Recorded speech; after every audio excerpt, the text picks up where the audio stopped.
Atlantic মহাসাগরের gateway হিসেবে পরিচিত কোপ পোর্ট থেকে ১৯১২ সালের এপ্রিল মাসে টাইটানিক তার প্রথম এবং শেষবারের মতো যাত্রা শুরু করে।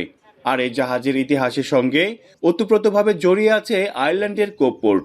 টাইটানিক শেষবারের মতো থেমেছিল এই বন্দরেই। আজও এই ঐতিহাসিক বন্দরটির স্মৃতি ধরে রেখেছে টাইটানিকের।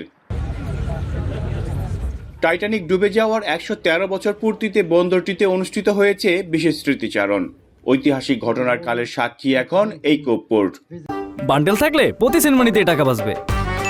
বিকাশ সেনমানি বান্ডেল কিনে জিতুন প্রতি লেনদেনে। This is the final port for the Titanic when she left, and a lot of the people were brought back here, and also the Lusitania when she went down. This is where all the bodies came back to. ঐতিহাসিক কোপ পোর্টে আরো বিনিয়োগ হলে নতুন কর্মসংস্থান তৈরি হবে বলে ধারণা প্রবাসী বাংলাদেশিদের। পর্যটকদের পাশাপাশি বাড়বে অর্থনৈতিক সুবিধা।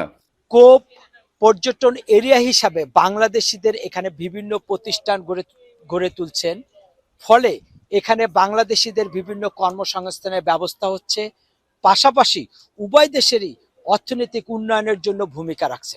টাইটানিকের মর্মান্তিক ইতিহাস আজও মানুষকে নাড়া দেয়, আর এই কোপ পোর্ট সেই ইতিহাসের একটি অমূল্য অংশ। পর্যটক ও ইতিহাস প্রেমীদের জন্য এই বন্দর একটি আবেগময় গন্তব্য। বিখ্যাত টাইটানিক শেষবারের মতো নোঙর গেড়েছিল আয়ারল্যান্ডের এই কোপ পোর্টে। এই বন্দরকে ঘিরে দিন দিন আগ্রহ বেড়েই চলছে। বন্দরটি আয়ারল্যান্ডের অর্থনৈতিক প্রবৃদ্ধির জন্য নতুন চালিকা শক্তি হয়ে উঠতে পারে বলে মনে করছেন বিশ্লেষকরা। মনিরুজ্জামান মনির, এখন আয়ারল্যান্ড।